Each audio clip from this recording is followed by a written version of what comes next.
他之前对委内瑞拉，美国这方面是用缉毒啊，因为怀疑是走私毒品，他用这样的名义去对付，甚至采取了军事行动。可是现在我们讲的影子舰队，它是运油。如果今天你采取军事行动的话，你必须要考虑到后果，因为我们讲的影子背后是有中俄的影子啊。今天这个东西它本身是在西班牙，是在美国家门口，也就是美国其实说真的，今天要制造一个任何的一个可以让这个外界信服的这样一个借口，然后来对这些船进行登船逮捕等等。它其实像以这种非法石油交易上来说，也是一个可以用来起诉的这个罪状，因为你这种非法石油交易某种程度来说也就是走私嘛。我们继续来看的是美国总统川普，他最近签署了一道行政命令啊，突然的在1月29号，这个行政命令呢是宣布国家进入紧急状态。而根据这一道行政命令的内容呢，是美国将会针对所有向古巴提供石油的国家收取高额关税。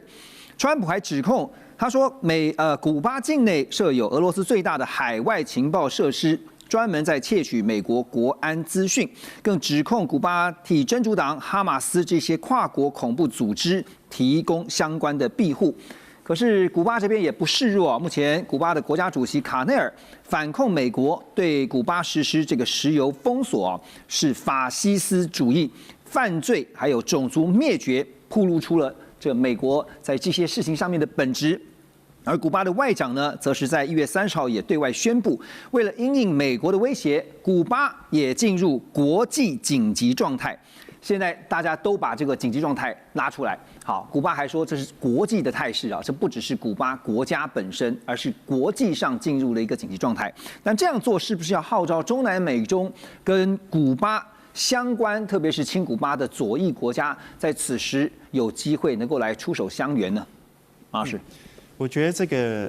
相不相远跟左不左翼可能没有直接的关系这个很多国家也不见得是这个。只是先拿出来讲。对对对，但是我想古巴现在为什么川普会对他这么的咬牙切齿？刚才主持人提到，就是俄罗斯在这边有情报站，我觉得这个非常重要。那除了俄罗斯之外，中国有一个141项目，就是这个141 project， 这个 project 里面替中国在古巴设定了这个监听站。那这个监听站从2019年到2023年，就是现在的总统这个卡内尔他执政的期间，2021年上台以后，其实扩张了4倍所以我觉得美国没有办法容许有其他域外的大国在他的势力范围之内，特别是这一次 NSS 把这个西半球当成是美国势力范围，那美国没有办法允许域外的大国在西半球的事务里面插手。特别是中南美洲，那现在偏偏中俄不断在这边有这个军事活动跟插旗，然后2025年就去年10月的时候，这个俄罗斯国家杜马也通过跟古巴的这个军事合作协议。那我觉得这些迹象全部让川普政府会觉得这个地方在搞这个共产党的复辟。或者是这个过去共产国家的这个联盟，那我觉得川普是没有办法容忍这些，然后其他我觉得都是枝微末节的理由。那他的方法其实就很简单，就是限制古巴的石油进口。那这件事情对古巴来讲是非常致命的，因为过去委内瑞拉可以稳定提供它，但这个马杜罗被抓以后没办法。墨西哥现在已经被美国政府说服了，就不卖了。那墨西哥政府这2天说不卖。古巴石油，那剩下来就哥伦比亚也被川普收复，所以在看起来现在周边国家并没有任何国家敢去援助古巴的状况底下，也就是说，美国把整个拉丁美洲划分很清楚，说这就是我的势力范围。是，然后我觉得中俄有一点难插手，因为中俄在这附近没有军事基地，鞭长莫及。对，鞭长莫及。然后他要援助这个石油过去的话，也要经过海运，基本上美国的海巡基本上还是可以拦。所以我觉得这个有点远水救不了近火啊。那当然，在联合国层次或国际社会层次，这2个国家可能会帮古巴说些话，但是我觉得终局来看，还是要看卡内尔最后跟川普他们能够谈出什么样的结果，可能还是要靠谈判，要不然古巴我觉得他不太容易承受这一波的制裁。从现实上面，就是说，即便是宣布进入了国际紧急状态，但对于古巴来讲，其实效用都不大。效用不大，因为它不是国家紧急状态，它也没有开始动员，它只是外交部长发一个声明说，现在这个古巴陷入一个国际，也就是说对外环境上面的紧急状态，他们要赶快处理。但是外交途径，我相信还是以沟通为前提，而不是以军事为优先。不过我们可以看到，就是说美国的做法，其实对于委内瑞拉也好，对于古巴也好，其实好像是都是如出一辙哈，就是都是封锁，把它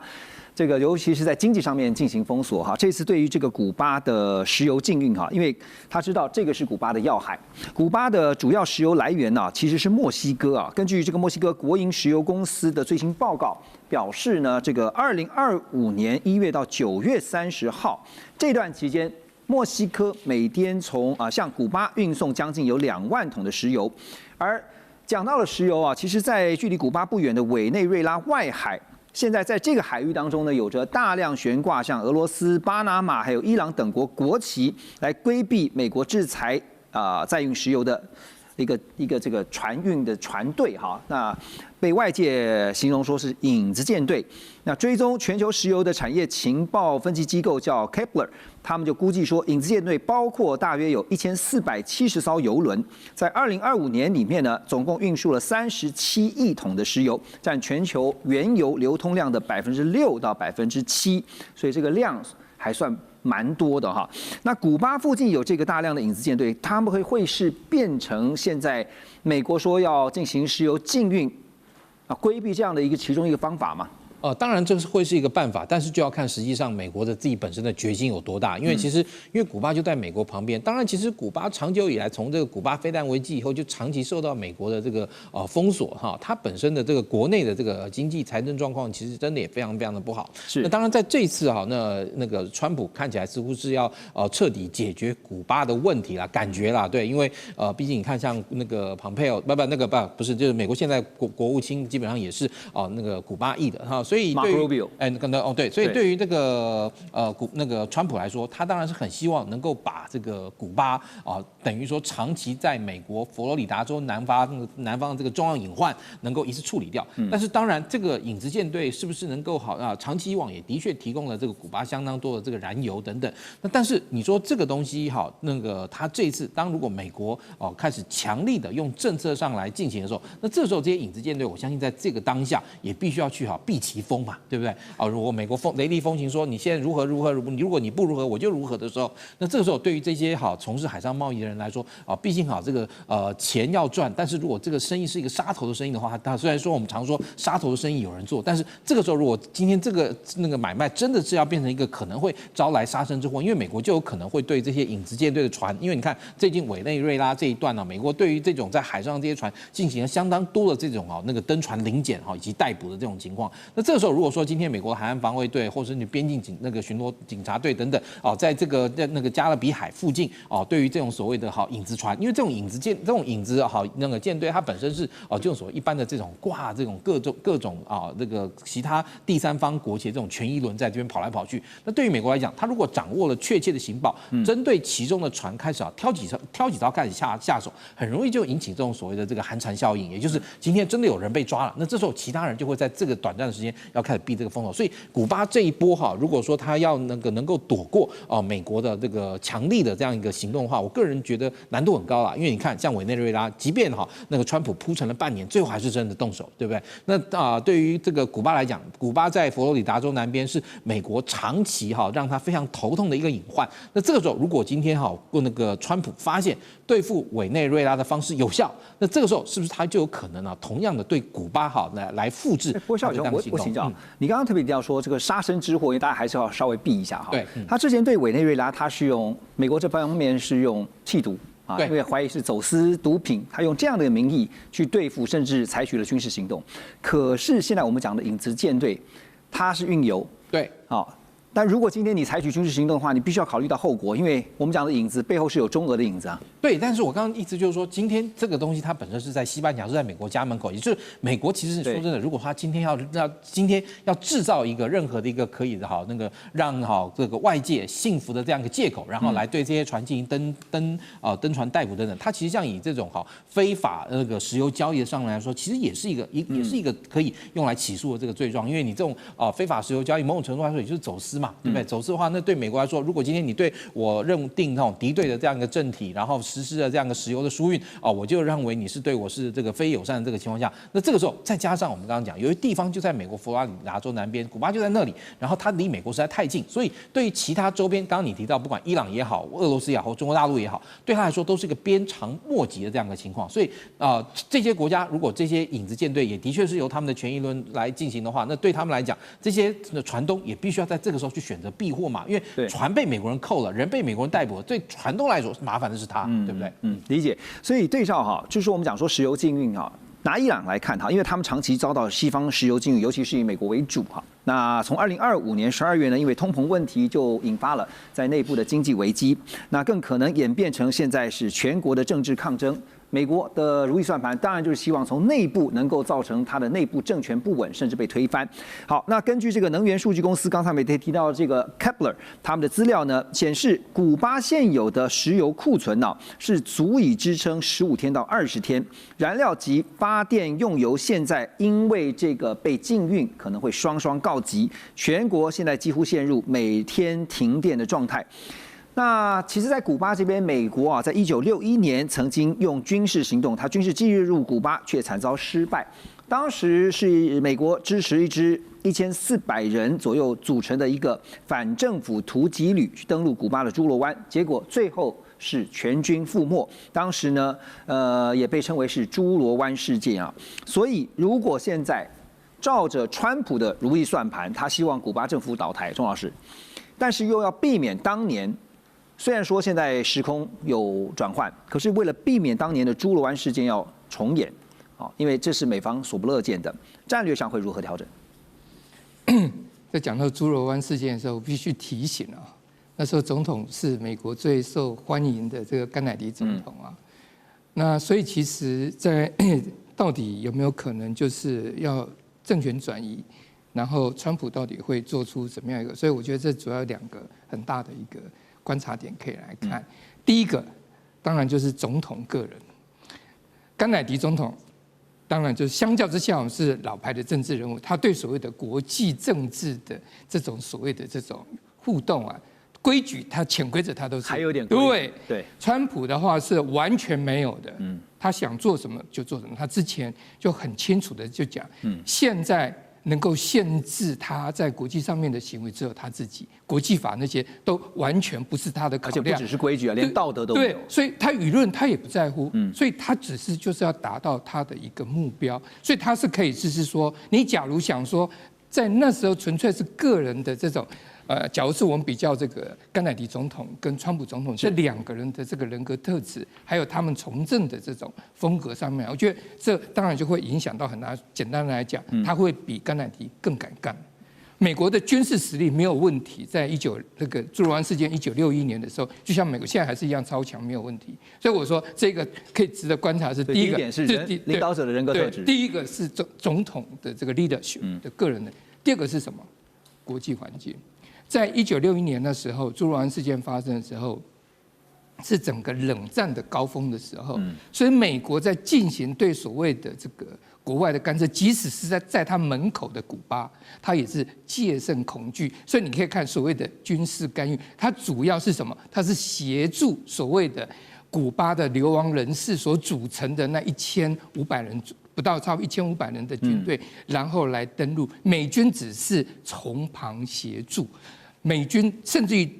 主要还是由 CIA 这个中央情报局在后面推动。美国没有说真正是说冲在美军冲在前面，所以这是会是一个完全不一样的这个状况。所以这一次你可以看，所以为什么这个川普对这个在委内瑞拉的行动会引起大家的注意？因为这根本是。unthinkable 的这个事情，可川普就这样干。对，所以就是说，其实只要是要从纯粹透过军事力量的碾压，可能川普或许他这个个人的这个完全不顾舆论、不顾国际法、不顾，而且他觉得中国跟俄罗斯现在是他可以拿捏的嘛，他2个都是他的好朋友嘛，不是吗？所以他而且他已经讲了，美国就是。这个所谓的西半球，这个美洲就是我的势力范围，所以我现在在我的势力范围要整这个古巴，从冷战以来给我们美国吃很多苦头的，所以我想啊，你在考虑到这个最新的这个委内瑞拉，还有其实之前美国其实在格瑞纳达还有在巴拿马都做过类，只是那时候其实美军都是希望就是能够有所节制，不会是说完全真的就是梭哈下去这样干。那所以在这一次在猪肉丸事件的时候，其实美军并没有真正的这个所谓介入，主要是 CIA 的在后面提供，还有当然还有一些后勤的这些资源。所以这一次，假如川普要干，现在没有办法组织1500人的这个反抗军。不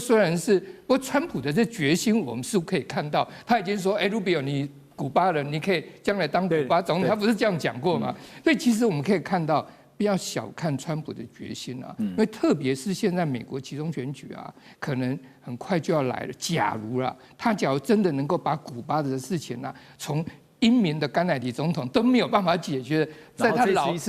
他老川的这个手头之上，竟然能够把古巴的这个所谓的这个政权啊，真正就是把它摘除掉，然后所谓的放置对选情有帮助。对，这纯粹就是对美国的这个选情，这是他现在是。很重要的一个考量。您刚才也提到说，国务卿 Mark Rubio 其实刚才孝伟兄也提到哈 ，Rubio 其实他就是古巴流亡的人士的后代哈，所以他也是对于这个古巴现在执政的共党政权是除之而后快。但是究竟能不能够真的如美国所预期的，现在的石油禁运让古巴妥协，就等接下来看如何观察。欢迎收看《环宇全世界》，带您走进全世界。全球各地的观众朋友，大家好，大家平安，我是何荣。两岸大事国际焦点深度剖析，打开视野。透过 YouTube 收看朋友，请您帮我们按赞、订阅、加分享，动动手，开启小铃铛。也欢迎您告诉我们在哪个城市打卡收看。当然，欢迎大家多多的跟我们交流一下，表达您的观点与看法。来，欢迎今天3位来宾。首先是前大使、资深外交官金文基大使。何荣好，各位朋友大家好。另外，清华大学 EMBA 讲座骆秉宽老师。何荣好，大家好。还有淡江大学战略所兼任助理教授接仲老师。好，主持人好，各位观众大家好。好，这个礼拜直到现在为止，大家都在问一件事情啊，在中东地区的局势到底会如何？这个伊朗会不会被美国给打了？那美国总统川普对于要不要对伊朗动手啊，这2天也看到他亲自的介入啊，暂时叫停了原定对伊朗的军事打击计划。那伊朗方面呢，也在关闭领空之后呢，又重新的开放他们的领空。川普表示，因为呢，他收到了情报显示，看到伊朗的局势有降温，美国动武的理由正在减弱，而且他指出，德黑兰方面正在寻求和华盛顿谈判。美国对伊朗出手啊，其实也不是第一次了，因为呢，在去年2025年的6月，美军发动了午夜铁锤行动，当时出动了125架军机，那其中包括了有7架 B-2 隐形轰炸机，那么轰炸了3个核设施。再往前推看一件事件，就是2024年的9月。以色列的情报组织摩萨德，他们曾经渗透供应链，在黎巴嫩真主党成员的呼叫器这个 BB 扣里面植入了爆裂物，使得呢这个呼叫器同时爆炸，当时就导致至少42人死亡，3500人受伤。所以看得出来，美国跟以色列他们是有分工合作。可是现在从原本的美国、以色列扬言要共同打击，到现在局势突然缓和冷却了下来啊，这个背后的战略考量到底是出现了什么样的转变？季老师怎么看？好，首先第一个原因当然就是，如果美军要发动比较大规模的打击的话，它在中东地区目前的战力集结其实还不够，因为先前美军把战力抽调到加勒比海，所以加勒比海有12艘美军的军舰，那以至于中东地区其实目前只有3艘驱逐舰跟1艘潜舰，没有航舰打击群。所以，那在没有航舰打击区的状况之下，其实它在发动军事行动的时候，很多的弹性会受到影响。所以现在一个新的发展，当然就是大概1月14号左右传出，美国下令那个在南海的林肯号航舰打击群开始开往中东。那整个航程大概要1个礼拜，所以大概会在1月20号跟1月21号左右就位。但是呢，我觉得更重要的是，美国跟区域的其他国家，特别是土耳其、沙烏地阿拉伯，应该会利用林肯号部署的这一段时间，再去对整个情势做评估。因为最主要是在1月8号，伊朗政府的从晚上开始做血腥镇压之后，目前伊朗街头上的抗议算是暂时被压制下去。那这个就让美国还有区域其他国家对于局势，包括以色列，都要重新评估。因为原本对于美国或以色列来讲，最好的状况是什么？就是因为民众的抗议，导致伊朗的统治结构里面出现所谓的窝里反。那原本他们可能最期望的就是，因为伊朗现在是神权共和国，是那掌握大权的就是宗教领袖，还有他的相关的体系。那些比较政府的机关，其实都算是执行者，然后加上正规军。我觉得，美国跟以色列原本认为最佳的剧本是，因为民众的抗议，所以军方正规军加上在行政单位的一些官员，决定联手挑战推翻这个神权领袖。因为这样一个好处就是，在推翻之后，因为军方的力量还在，所以呢，推翻神权统治之后的伊朗政府还有能力控制相关的局势。对，因为还有军事力量。对，还有军事力量，还有一些安全的力量。那在这种状况之下，他也就比较能够跟美国进行相关的谈判跟合作。对，这是最好的状况。所以老师，您提到说，特别现在就神学士政权掌权的伊朗当局、领袖当局领导当局来讲，他要怎么样去防范您刚刚提到的窝里反因为避免里应外合。委内瑞拉的例子看到了哈，如果是里面如果有内奸的话，很容易就被推翻。我觉得现在状况就是1月8号，伊朗政府开始血腥镇压，那个镇压的规模感觉上是连军方都参加。所以就让所谓的窝里反的状况基本上没有发生，就代表正规军还是决定跟这个神权统治、神权领袖站在一起。是。那如果在这种状况之下，其实对美国来讲，或者对以色列来讲，最坏的状况反而变成好。如果今天在美国跟以色列对德黑兰的军事打击之下，再加上民众的抗议，德黑兰的统治突然崩溃。但这个崩溃之后，因为德黑兰没有一个有力的体系可以掌控大局，然后这些神权系统加上革命卫队，其实在伊朗各地都还有影响力，所以在这种状况之下，第一个可能变成伊朗内战。那一旦内战的话，对于美国跟以色列，特别是土耳其等，他们就会担心，第一个，尤其是在伊朗周边接壤的国家，难民，因为他们都看到之前叙利亚的状况，然后大量的难民出逃。是。所以你现在会发现是说，在跟伊朗附近的卡达、沙烏地阿拉伯跟土耳其都公开表示不希望川普发动军事行动。他们就是担心，万一伊朗中央统治突然崩溃，变成内战，第一个大量的难民。那我觉得对以色列来讲，他会担心的是，如果伊朗丧失中央统治，他那些核设施会不会外流到不该流的身上？反而现在的状况，他们华府内部可能有人会认为说，现在的伊朗政府虽然还是个集权统治，但是因为他在外面的很多小弟，哈马斯、真主党都被剪除了，现在大概就是要也门的青年运动。是。那伊朗在这个状况之下，其实要再去支持青年运动的力度也降低，所以在这种状况之下，那这个政权虽然是个集权，但是它最起码还能够稳定内部的局势。所以我们现在看到说，伊朗的危机还没有完全的解除哈，而且现在全球都在关注这个中东情势后续的发展，包括了中国大陆在内。中国大陆的外长王毅先前也和伊朗的外长阿拉奇彼此通过电话。那阿拉奇呢表示说，伊朗已经做好了应对外部干涉的准备，期待中方为地区和平稳定发挥更大的作用。王毅则表示呢，希望各方都能保持克制，透过对话来解决分歧。中方也愿意为此发挥建设性的作用。中国大陆外交部呢，还特别在官网上发布了新闻稿，指出说伊朗外长呢在电话当中通报了伊朗局势最新发展，也强调最近在内部发生的骚乱是外部势力所煽动。现在看起来中方非常的关切，可是中方对于中东一触即发的局势这个冲突随时有可能发生，目前所保持的态度是什么？大使，您觉得？这个就变这个跟王毅跟这个伊朗的外长在讲的电话里面3个重点，也就是中国大陆对于伊朗情势的3个反对。他的3个反对呢，第一个反对是反对这个他国就国际间使用武力或威胁使用武力来解决国与国争端那第二个反对反对任何国家将本国意志强加于他国。第3个反对世界再重新倒回为丛林法则。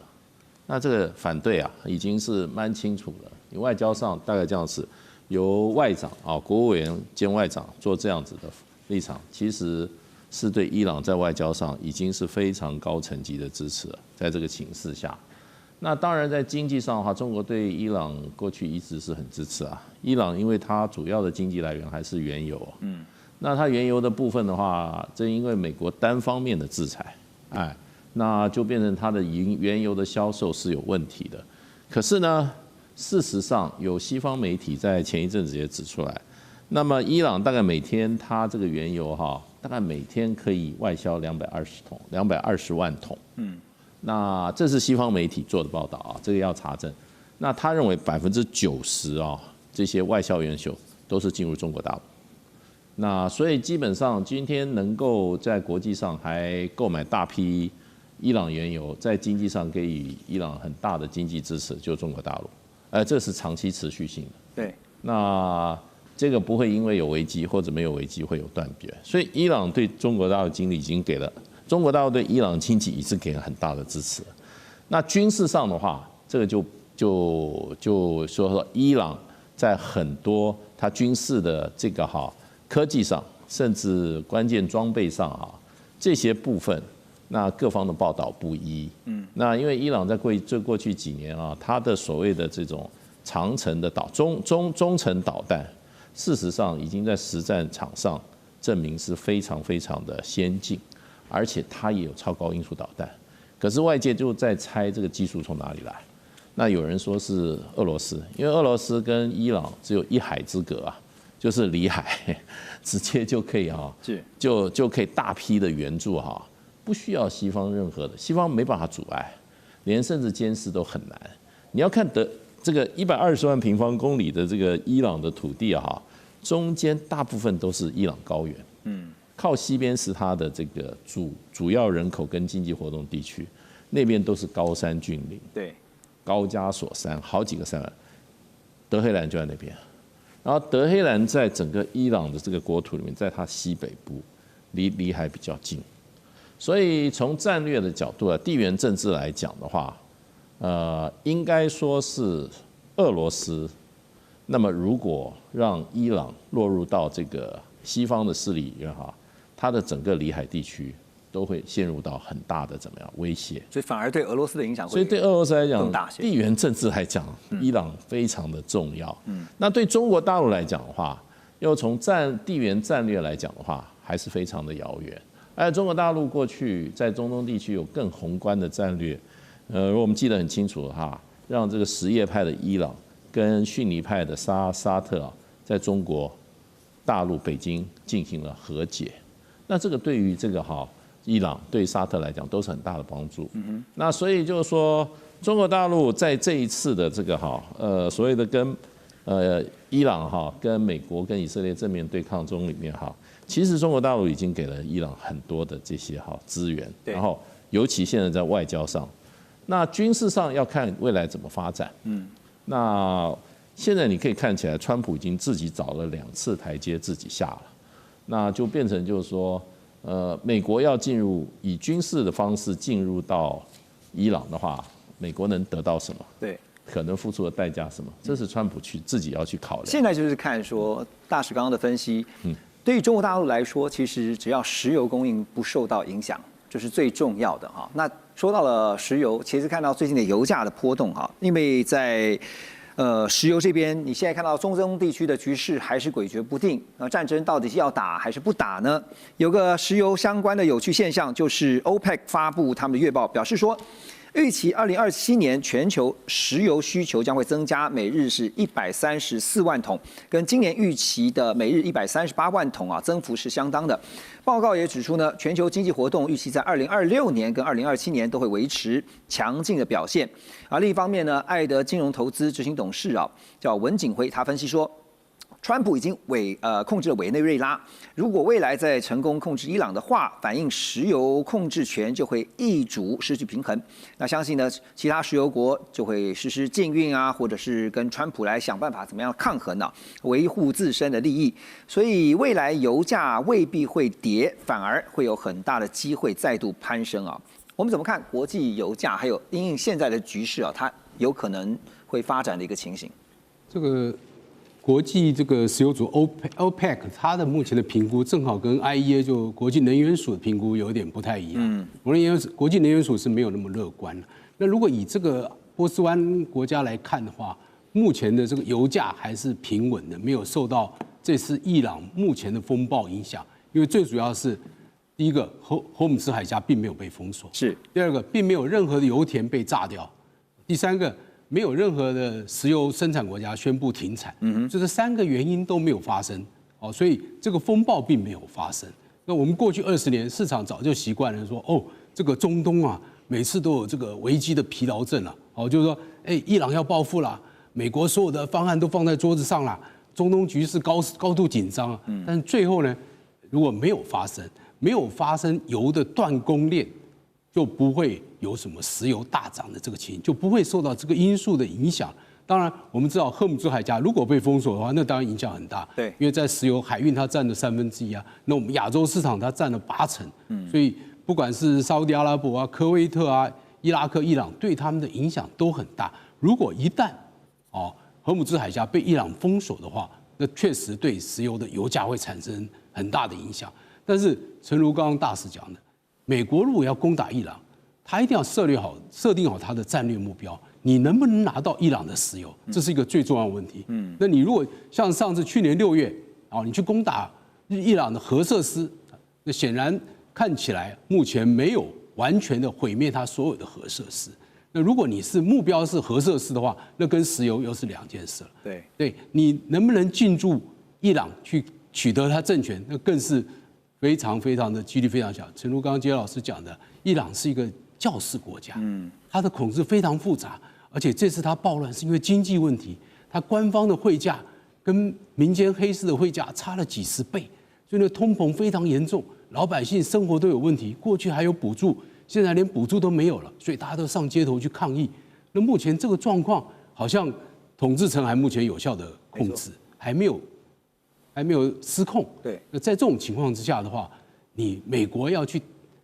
攻打伊朗，你一定要设立好一个非常明确的战略目标。它不是像委内瑞拉，他是想把这个总统马杜罗抓走，然后呢，希望接他的人能够贯彻美国的意志，对不对？把这个委内瑞拉的石油能够归美国所能来使用。那现在伊朗能不能达到这？显然这个情况是差很多。还有很多阶段性的考量哈，因为毕竟伊朗跟委内瑞拉不可拿来做相提并论这个可能更复杂的多。重点就是在于说，你控制住之后，那个 afterwards 之后的问题，你要如何来处理？美国对委内瑞拉展开了军事行动，而且呢，川普呢就直接在海湖庄园，他就在众目睽睽之下，也在全球所有人的目光之下呢，把这个委内瑞拉的总统马杜罗给带走了，而且呢，立刻就带出了委内瑞拉的境内，并且在之后呢，也主张了说，美国在委内瑞拉当地的石油是有权利的，又立刻扬言说，下一个哥伦比亚要小心了。好，还有古巴也准备倒台吧。另外呢，他也说呢，格陵兰必须也纳入美国的控制等等，因为他说，如果不是被美国控制呢，就可能被中国大陆跟俄罗斯给控制，所以格陵兰对美国来讲太重要了，具有战略重要的价值。好，那当然这一连串的行为呢，最近也有一个新的名词出来叫做唐罗主义就是门罗主义的2.0版。现在因为是川普当家，他是唐纳川普，所以叫唐罗主义。川普6号就宣布，委内瑞拉临时政府呢将向美国移交3000万到5000万桶的石油，而且他特别强调要用市价出售。所得到的这些资金呢，将会由川普来进行监管，确保这些资金用在造福委内瑞拉人民跟美国人民。以市价出售，大家立刻联想的会不会对中国大陆，就是现在委内瑞拉石油的买家造成冲击？会吗？那如果中国大陆不买的话呢，会找谁买？还是说买可是有条件的买这些问题我想请教一下委员。还有就是特别，川普现在讲说，我委内瑞拉的油脉我控制住了，我要用来造福委内瑞拉人民跟美国人民，可是很多细节都还没讲定，不是吗？对，我先这样讲3000万桶跟5000万桶是他目前的储油槽里面拿出来的。那过了这些呢？这3000万到5000万桶看起来很多，其实不多一下就没有了。然后接着川普的讲法，他用个 ownership 嘛，他拥有嘛，他拥有这个，他有拥有权。Greenland， 他对这个也是一样，他就是要拥有，那他长期持有。那这样问题来了，他礼拜五他找了各大的石油公司的老板们在白宫谈嘛，就说你们要投资嘛，要赶快把更多的石油给挖出来嘛。所以这是个长期投资。我们先这样讲，一个讲第一个蕴藏量，究竟委内瑞拉的石油蕴藏量有多少？说有3000亿桶。我告诉你，这个现在国际的专家们是很质疑的，因为最早的这种出来的数字是1000亿桶。怎么3搞2搞变成3000亿桶？会不会夸大？所以美国是想说，这全世界最多石油就在委内瑞拉，如果没有的时候，那你怎么办？第二个是开采的费用，这个大老板们到现在为止不敢答应的原因在这里。你知道，钻探的设备很多都已经陈旧、坏掉，没有经营。是，那你钻探的这些设备，还有呢，油管，油管很贵然后接着。道路，你要有道路才能够去进行这些搬运这些设备嘛。还有就是这个所谓的港口，你的港口呢，另外你的那个港口的设备呢，不是只有港口，港口要有特别的能够把油给运上船的这样的一个设备，还有一个电力，更重要一件事，治安的问题。你这个国家是很乱的国家，你的这个因为怎么讲啊，公权力是有问题的。治安那些怎么办？采油、探油的地方是在很遥远的地方，那个地方的治安情形怎么样？根据估计，美国的这些大石油公司如果要让这些石油大量能够生产，每年要投100亿美金，要连续投10年，就是1000亿美金投完以后才开始有回收。那现在就开始讲了，好了，你把这个石油生产出来了以后，按照克鲁曼这诺贝尔奖的得主这2天讲的话。你因为你的发挥这么大，你1桶要卖80块美元，他说用市价来卖，那谁要买？你的对啊，那你如果80块美元的话，我请问你，你有竞争力吗？他讲了一件事，西德州的石油，期货56块美金，然后56.29美元，美国的页岩油62块美元，还有这个他那边的开采叫 Orinoco 那个 Bell 那一带。那开采的费用会非常的巨大。我刚还特别查了一下，西德州的原油最新的价钱是59.12，那你现在卖80块美金，到国际市场谁给你买？布兰特的原油也只有63块，63块美金，还有这个杜拜的原油61块7毛9，你卖80块钱，谁给你买？还有你刚刚讲到中国大陆跟俄国的问题在这里，你知道他们都。委内瑞拉跟这2个国家都借了很多的钱，所以他用石油来偿还，所以中国大陆2家公司可以取得44亿桶的石油，然后俄国可以取得23亿桶，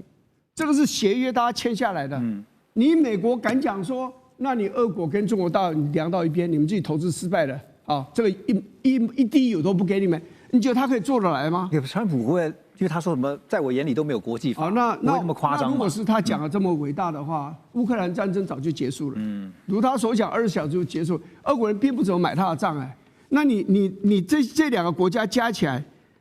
一共有67亿桶的石油，就不要了，就让你美国挖出来，然后把它卖掉卖不掉不知道，就让你在那边全处置。我觉得没有那么容易的事情。那简单请教您因为。中国大陆在南美、中南美其实投资行之有年，“一带一路”这个部分这个影响会是怎么样？其实到目前为止，在中南美洲投资最大的是中国大陆，不是美国。你看像秘鲁到处像港口什么，他都投资，跟巴西买这个大豆跟阿根廷也买大豆，而且已经布局很久了。对，还甚至有卫星的这个接收站的，所以他花了很多的时间经营了非常久。你美国现在美国现在当然开始介入，只是他介入的手段，拉丁美洲人要不要买？譬如说，你说你进攻委内瑞拉，因为委内瑞拉这个总统包庇这个贩毒，是，那你为什么把洪都拉斯的前任的总统在美国法院判45年开始坐牢了，你就一口气赦免他，对不对？你就是为了赢的选举而已，所以你就不择手段嘛，对不对？那你譬如说，你这个阿根廷，你贷款了200亿美金给他们，那你这样的做法就是要介入人家的选举，只是加深拉丁美洲人对美国的一些的不满。所以，川普的这一套是不是可行？他的做法跟以前的总统们都不太一样，他是用很高压的手段，然后砸大钱的手段。那长期来看，1、2个国家、2、3个国家可能有效，整体的国家、整体的地区，而且长远来看是不是有效，我们真的不知道。对，我们刚刚讲说唐罗主义啊，就是这次再次的全球也看到了，就川普想干嘛就干嘛的意思啊。然后呢，他要向全球证明一件事情，就是要让美洲成为美洲人的美洲，就不准其他人啊。包括以前欧洲，现在呢亚洲势力都不准进美洲。好，但是有可能吗？因为他要怎么样来控制这个委内瑞拉呢？委内瑞拉临时总统，我们现在看到在画面中这位叫做罗德里格斯，他说呢，其实他有会见了中国大陆驻委内瑞拉的大使，也赞赏中国大陆呢在强烈谴责美方严重违反国际法跟侵犯委内瑞拉主权行径方面所坚持的立场。那现在稀土交易所呢也有一个公布，他说委内瑞拉呢大约有30万公吨的稀土可用，大约是中国大陆已知储量的1半，所以呢还是除了石油以外就是稀土啊，这是重要的战略资源。好，回到我的问题啊，林老师觉得，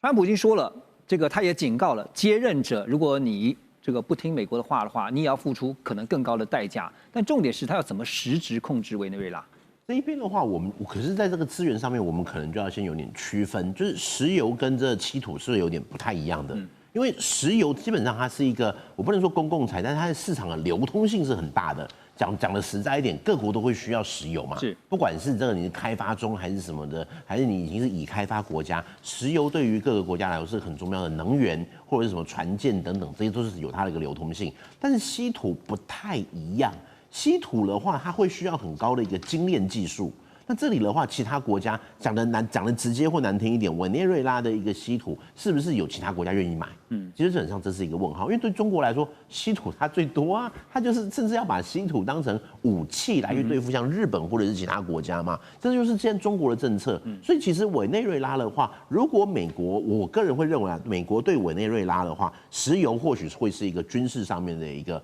借口，或者是行动上面的借口，但是在这个稀土上面的话，应该是不会还有更下一步的军事行动，因为对于这一个不管是唐罗主义还是川普他的大战略来讲的话，他会觉得说我已经有一个军事行动了，对付你这一个委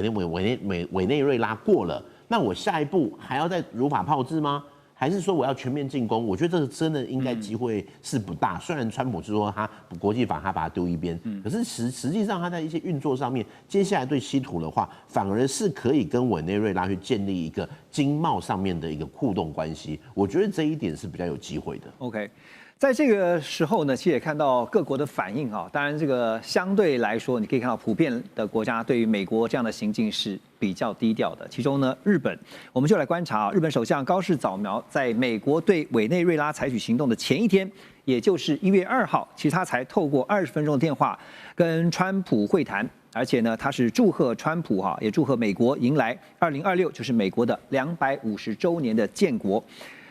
所以呢，对美国来讲，今年是很重要的一年啊。那也承诺呢，美日两国的关系将会持续的紧密联系。没想到在通话隔天，川普就对委内瑞拉动手所以到了4号下午快4点，高市早苗的内阁发表了推文，表示日本会优先保护委内瑞拉当地的侨民。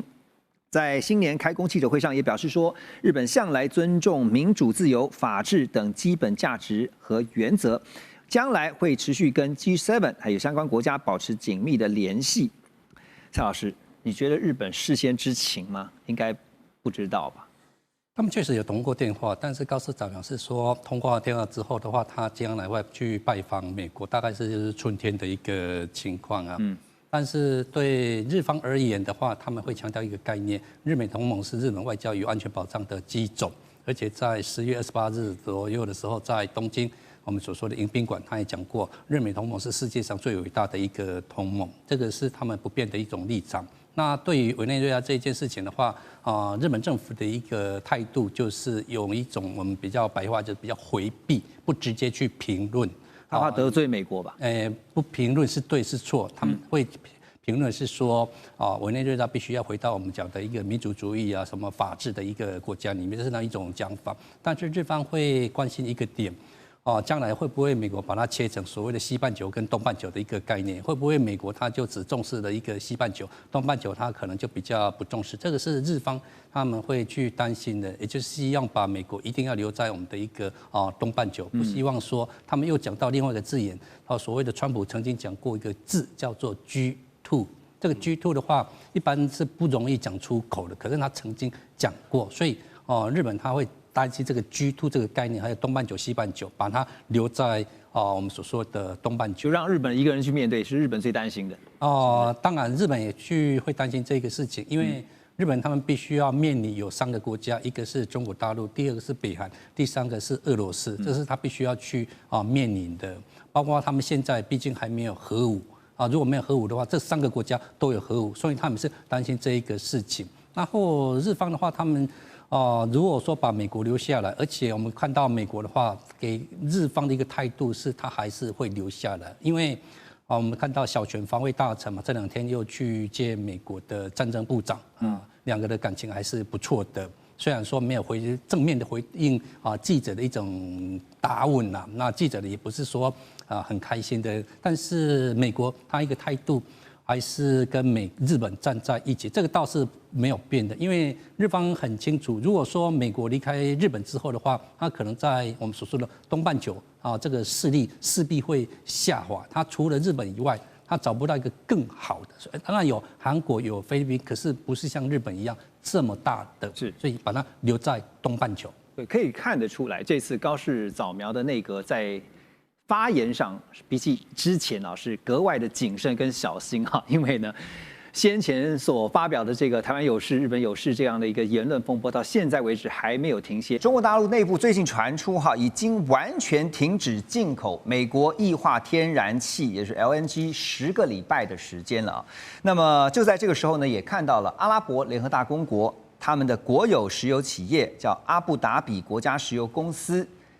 18号，他们突然就抛出了一个市场上认为是震撼弹的一个消息，因为他们宣布呢，在北京要设立办公室，而且还加码抛出了3项 LNG 的协议，包括了与大陆最大的民营能源企业新奥能源签署一个为期15年的 LNG 这个销购的协议。那这也是呢，阿拉伯联合大公国跟大陆的合作伙伴签署有史以来合约量最大的 LNG 协议。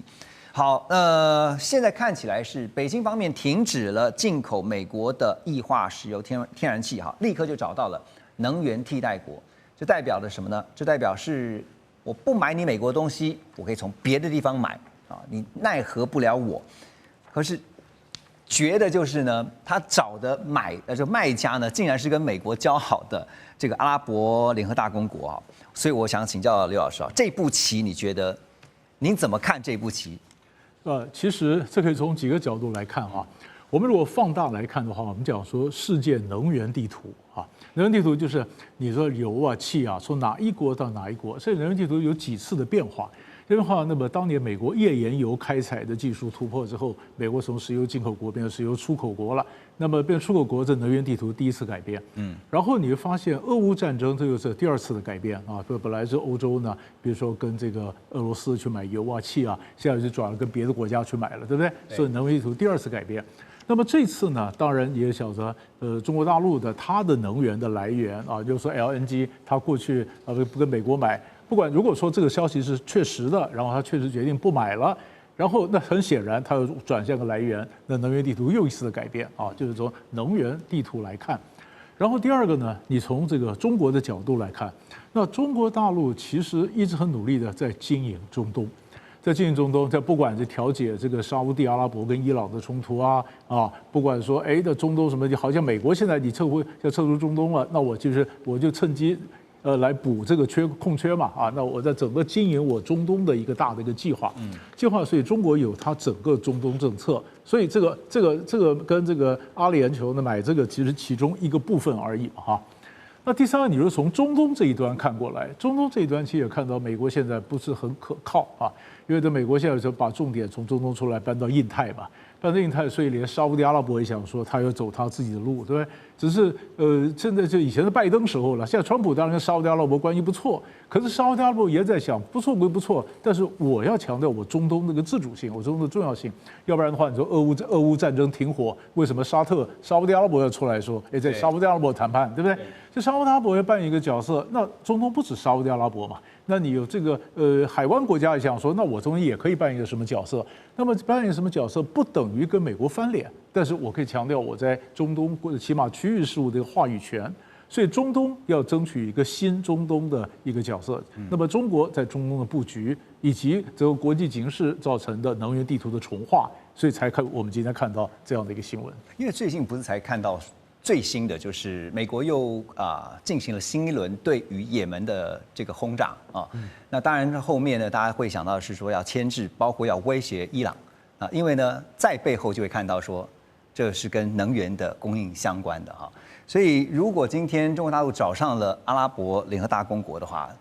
这个美国就没话讲了，是这样？对，这个就很有意思了。早上能源，其实你刚刚讲的也门的。其实胡塞武装后面就是伊朗嘛，你作为伊朗，那伊朗到底制裁不制裁？那伊朗能不能解除制裁？伊朗的油能不能让它走上市场，对不对？伊朗的油如果在市场跟沙特的油在市场，会不会有什么样的一个冲突？对，所以这里面环环相扣的。对，好，那这个我们刚刚讲说，阿拉伯联合大公国这次成为中国大陆LNG 的卖家哈。那他的这个工业与先进技术部长，同时是阿布达比国家石油公司董事总经理兼集团执行长，叫贾比尔。他说呢，携手中方合作伙伴，进一步挖掘能源产业链各环节的潜力，而成为中国能源安全的助力。所以让他就是这个阿拉伯联合大公国一下子就把这个能源合作拉高到能源安全的这个国安层级啊，当然背后是有它的政治意涵的。不过这个 LNG 液化天然气呢，其实是所有工业的命脉啊，所以请姜老师告诉我们一下这个 LNG， 因为其实台湾也非常仰赖 LNG 的进口哈，对于 LNG 它在产业的应用端，它的重要性在哪里 ？OK， 这个分成2个部分呢，我们先讲，其实。看到这个执行长他讲了一句话，就是助力中国能源安全。我觉得这个是非常美国川普政府非常注意的一个点。因为各位回到2月7号，其实石破茂去拜访川普的时候，他就说要送给美国1兆美元的的订单，然后呢要协助美国在阿拉斯加挖油田去弄那个 LNG， 要投440亿啊。我觉得我觉得这个下去，我觉得川普应该这几天应该会跳起来。那再回到什么是 LNG？ 那各位其实在家里我们都统称瓦斯啦。那一般其实瓦斯有2种，一种是用那个瓦斯瓶装的那个，其实叫做液化石油气 LPG。好，那里面它的成分是丙烷、丁烷，好，那就是我们家里用的东西。那液化天然气呢，我们叫做 LNG 嘛，哈，它里面的成分主要是甲烷、乙烷、丙烷，哈。那烧完它只会有水跟二氧化碳，所以目前来说它是相对于干净的石化燃料哈。那这个 LNG 在开采运输，它部分都取大概是2种运输方式，一种是陆运嘛，就是拉管线，像比如说俄国一路拉到欧洲去。那还有一部分，台湾或者是海岛国家会需要就是用船运哈。那其实我觉得可以看一下最近的一些相关的产业它的一些状况。那因为做这个船，它一艘15万公丙的液化天然气船，大概做的时候大概要80亿台币，80亿元，所以我不可能今天要明天就有，所以我们可以看一下这阵子的一些相关产业它的动向，我觉得可以大概知道说，未来会大概怎么走。OK， 所以还要让这个数字跑一会儿，要看一下这接下来的这个消长是如何。因为毕竟沙烏地阿拉伯直接我可以拉一条线就拉回中国嘛。对，而且刚刚您有点到一个重点，就川普怎么可能会善罢甘休呢？好，因为回想白宫在3月份啊，那时候才高调宣布一件事情，他就说呢，阿拉伯联合大公国承诺将会在未来10年内将美国投资多达1.4兆美元啊，折合新台币大概是高达有46.2兆新台币。那这个白宫就表示说呢，这笔巨额的投资将会涵盖人工智慧啊、AI 的基础建设，还有包括半导体啊、能源，还有美国制造业啊。所以呢，就回到了川普的竞选口号，一直到最近啊，你可以看到他的发文 ，always 在这个最后一句一定是 Make America Great Again。但是呢，他在这一次跟阿拉伯联合大公国的合作投资上面啊，他说钱带回到美国来。不只是 great again， 而是呢 make America wealthy again 啊，就是让美国再次的更富有啊。这个承诺当然是由阿联的国家安全顾问叫做塔农本阿勒纳哈扬啊，跟川普在会面之后所做出的声明。所以回到我们刚刚所讨论的，就是阿联想要两边押宝，一方面呢对美国承诺说我投资1.4兆。当然就是正中川普的下怀，因为呢，川普就是说钱要带到美国来，那我把钱带去美国啦，我这个让你这个满足你要的东西，可是这样子，他能够就换到刚刚讲稳稳出口 LNG 给中国大陆，然后赚人民币吗？其实他在这里哦，就天然气出口来讲，阿拉伯联合大公国跟美国是竞争者。因为他们过去，你刚刚刘老师讲，本来过去以前呢，美国是进口石油跟天然气，但现在它是出口。那你既然是出口国，你就跟阿拉伯联合大公国，你是一个竞争关系。那就阿拉伯联合大公国来讲，它跟全世界的2强，中国、美国，它都要维持一定的关系，所以它也要投资美国，它也要跟中国人做生意，美国人也不能妨碍他做生意。那他要维持在这里一个平衡的。所以他要同时投资美国，而且他过去的印象给人家都说哦，你是一个石油大国，好像你只有石油、天然气这个印象。他以后改变了，我不但是石油、天然气的王国，我还可以是做 AI 投资的，我可以做基础建设，我是投资的大国。因为阿布达比真的是非常有钱，对每个人的这个年均所得大概全世界前3名啊，绝对没有问题。所以他对于他来讲，这是做生意，这是中美的平衡。那对中国来讲，我本来就要分散我的能源来源啦，我不能只有押注在美国或者押注到俄罗斯，我一定还要分散我的能源，因为能源问题是国安问题，啊，这是第一个原因。第二个原因，我更要让美国人知道，我除了你美国以外，我还可以跟其他国家买天然气，我是不怕的，所以我是有这个底气的，所以在关税战我还可以继续的再扛下去，对，会营造这样的形象，对，所以就每个人立场来看的话，是不同的策略考量。那阿拉伯联合大公国，他当然要做这笔生意，他不可能不做。对，就刚刚这个张老师讲的，就有一条管线，就像那个北溪1号、2号那样子，就可以直接输送到中国了。那对中国来讲，不是更方便呢？如果你从阿拉斯加的话，要从海底水来拉过来，非常困难。对，所以就回到我是不是非你不可的这样的一个议题了啊？因为中国大陆毕竟是买家，像刚才陆老师讲到，两边都是卖家，一边是美国，一边是阿拉伯联合大公国啊。那中国大陆的说法，你可以想见，就是我以前跟你关系不错，我当然就两边都买。但现在我不跟你买了，我找阿拉伯联合大公国，我同样可以买啊。对啊，我有退路就不会被勒索嘛。对啊，所有的做生意都是这样的。对，所以尤其这个买家最大嘛。那可是美国会这样，就是尤其是川普。他会让阿拉伯联合大公国，他会不会施加压力给阿拉伯联合大公国？那看如果他的心眼真的很小的话，他就会对他。那他会用什么方式？他所有东西都是关税啊，他是称的是关税人嘛，啊，关税人。他觉得关税最美丽的字就是关税。目前还不是，因为他之前只有对美国要求。